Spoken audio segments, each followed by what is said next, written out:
Hey there, I'm Johnny Mac with your daily comedy news. A little bit of a weird one today. The stories are more doom and gloom than I usually present to you. Let's start with Nathan Fielder. He's getting into it with Paramount Plus. He is upset that Plus has removed an episode of the Comedy Central series Nathan for You.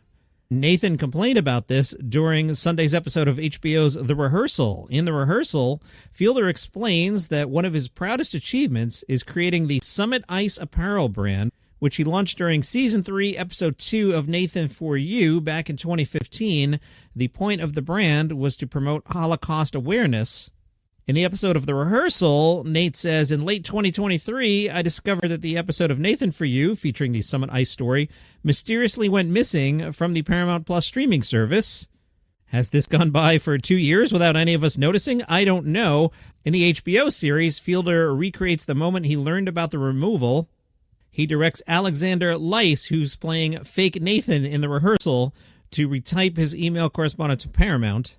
In a voiceover, real Nathan Fielder says, this is so complicated. I wrote an email to some contacts I had at Paramount asking them why the episode was removed. The thing that made this tricky was Paramount is currently airing a different series of mine, a scripted drama that hadn't yet been renewed. How I spoke to them could have career repercussions. I remember wanting to convey how urgent this was for me, yet my email was extremely cordial, using phrases like forever grateful and happy holidays. The network confirmed in their response that it was taken down intentionally and gave me a one-word explanation as to why. The word was sensitivities. Entertainment Weekly dug on this, and they are reporting that they've learned Paramount Plus is not streaming the episode after a standards review, but it's unclear which of the company's standards the episode failed to meet. Fielder's narration says, in late 2023, a decision was made by Paramount Plus Germany to remove the episode in their region after they became uncomfortable with what they called anything that touches on anti-Semitism in the aftermath of the Israel-Hamas attacks. Nathan claims the German decision caused other countries to remove the episode. Quoting the narration, before long, the ideology of Paramount Plus Germany had spread to the entire globe, eliminating all Jewish content that made them uncomfortable. This is real, by the way. Fielder then shared some stats about programming currently available in the U.S. on Paramount Plus. According to Fielder's narration, on the Paramount app, there are 50 results for Nazi, 10 for Hitler, and 0 for Judaism. We've been erased. Anyway, you will find The Rehearsal on Max if you want to check that out for yourself. Joe Coy has commented on a tragedy at a recent Filipino Canadian street festival in Vancouver where 11 people were killed, dozens more injured. A man drove a black SUV through a crowd who had gathered for the festival. On his Facebook page, Joe Coy said, I'm heartbroken to hear what took place at the Vancouver Filipino Festival. This is supposed to be an event that honors and celebrates our beautiful culture, and now we're mourning the loss of 11 lives that were taken too soon. My heart goes out to everyone who's affected by this horrific event. I love you. Meanwhile, Kevin Hart has canceled his tour of India, which was scheduled to begin tomorrow. This after a terror attack in Pahalgam. The organizers posted a statement on Instagram saying, important update, in light of the recent tragic events, we, along with Kevin Hart's team, have decided to cancel the upcoming Delhi show scheduled for April 30th. We are working closely with Kevin Hart's team on a new schedule, and we'll share updates soon. While we're looking forward to gathering with all of you, we believe it's important to pause and stand in solidarity with all those affected. This terror attack took place on April 22nd and claimed the lives of 26 people. Now, there is no way to smoothly transition into the rest of the news. Those were 3 heavy stories to start the show, which is why at the beginning I told you it was not your typical show. So let me just jump in the pool and tell you Sebastian Maniscalco will star in Apple's first original scripted podcast. This one is called Easy Money, The Charles Ponzi Story. 8-part series premiering June 23rd. It traces the rise and fall of the man who gave the Ponzi scheme his name. Ponzi was an Italian immigrant who in 1920 defrauded the modern-day equivalent of $250 million. Now, this is, I assume, an audio podcast, but they showed Mr. Ponzi and Sebastian side by side. It's good physical casting. Sebastian looks a lot more like Mr. Ponzi than, say, I do. Maniscalco said Charles Ponzi was a larger-than-life character. He wasn't just a con artist. He was the con artist. Stepping into his shoes and bringing this unbelievable story to life has been a wild ride. Easy Money, the Charles Ponzi story, is a fascinating look at the man who wrote the playbook for modern scams, and Johnny Mac will comment, that sentence clearly written by a publicist. There's no way Sebastian, just off the top of his head, phrased it. Easy Money, the Charles Ponzi story, is a fascinating look at the man who wrote the playbook for modern scams, a masterclass in charm, deception, and the price of believing in something too good to be true. It's Always Sunny, season 17 comes back. Well, not season 17, but the show comes back July 9th. This is the second half of the crossover with Abbott Elementary. Charlie Day has indicated that he and Rob and Glenn are already working on season 18. That's great. Charlie was on Andrew Santino's golf podcast, No Bad Lies, and Charlie explains, in this town, when you get the opportunity to do something, you take it. Plus, it's been great for me. I don't know. It's kept me in town. I'm getting on the back half of Raising a Son. I've been around. He knows who I am. There was a time when there were a lot of big comedy movies happening, and I thought maybe I was going to be on the road more often, and those just kind of dried up, so I'm glad I didn't quit my TV day job, you know? Here's John's advice. Never quit a hit show. Like, say you're Kelsey Grammer, and somebody says, hey, you want to be Frasier? You get, I think he did 8 seasons of Cheers, 11 more of Frasier, and then 2 more of the other Frasier. That's a good gig. Hey, Patrick Stewart, you want to be Captain Picard? Sure. I'll be Captain Picard, and I've heard Patrick Stewart explain this. By being Captain Picard, it gives him the money to do Shakespeare in the Park for free, which is what he really wants to do. So sure, I'll do 7 seasons of The Next Generation. I'll do 3 seasons of Picard. I'll make 4 movies. Why not? Never quit a hit show. Jay Leno is showing up in the news a lot lately. He did a podcast called In Depth with Graham Bensinger. I have downloaded it. I didn't get a chance to listen to it yet. One of the stories Leno told was about when Jimmy Kimmel came on my show and humiliated me on my own show. I let it happen. I didn't edit it. It was my mistake. I trusted somebody. I went, I made a mistake. Okay, I should pay the price, and it's fine. I mean, we could have edited it out of the show. Graham was curious why he didn't make the edit. Leno said, because it happened. It's real. It happened. It's my mistake. It's how you learn. It's not good TV for me because it started a whole thing that continues to this day, really, but it's okay. It's all right. He's a comic. Got to do what you got to do. I mean, I wouldn't have done it, but that's okay. That's all right. It is what it is. You may recall back in 2010, Kimmel went on The Tonight Show and gave Leno the business for the whole Leno Conan back to Leno thing. During the interview, Leno asked Kimmel about the best prank he ever pulled.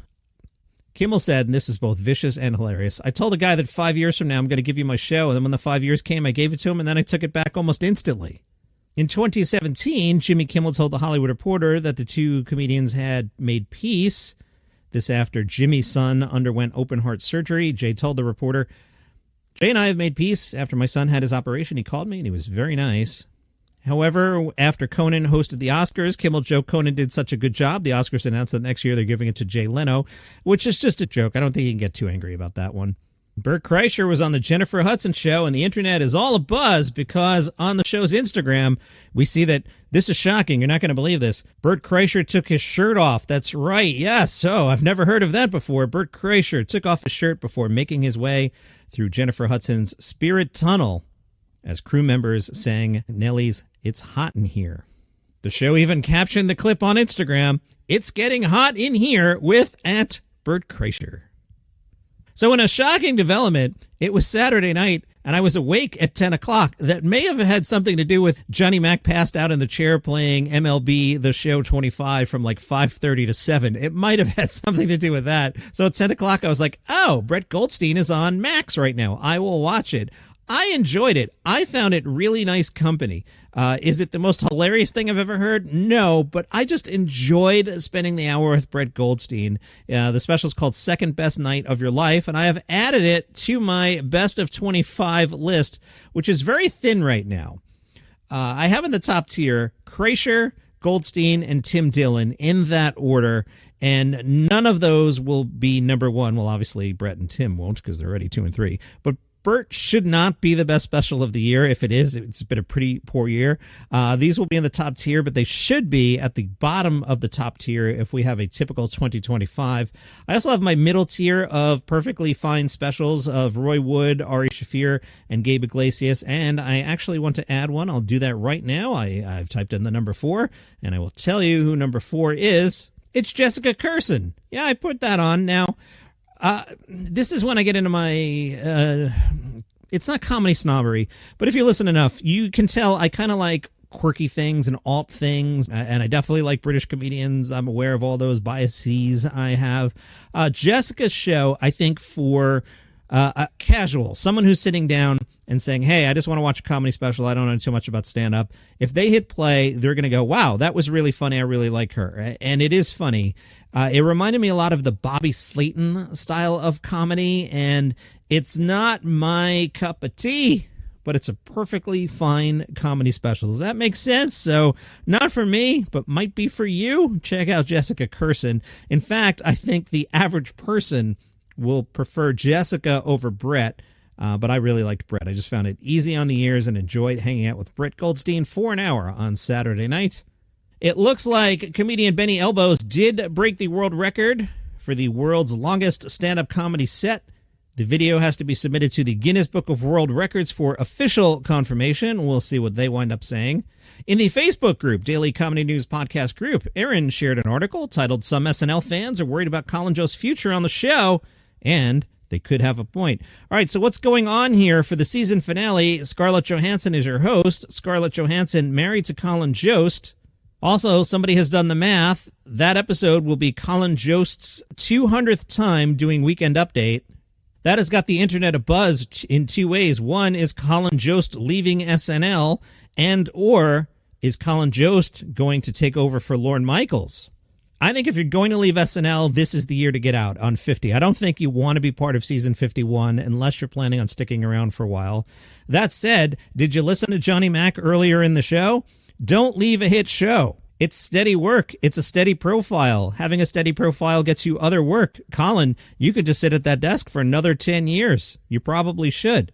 As for Colin taking over for Lorne, I find that interesting. I never met Colin, but his public persona makes me think maybe he doesn't have the right public persona to fight with the network. That takes a special skill.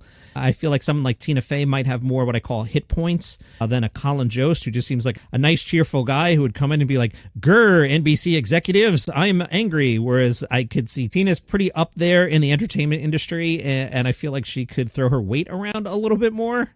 Like if things went sideways, Tina Fey steps down from SNL would be a major headline.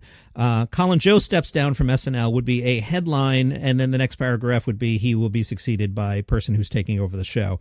Again, not a diss at Colin, it's just his public persona. Maybe he's a total hard-ass meanie behind the scenes. I don't know. But that's just my take, and I'm a guy who records a podcast in a basement. So what do I know? That is your comedy news for today. See you tomorrow.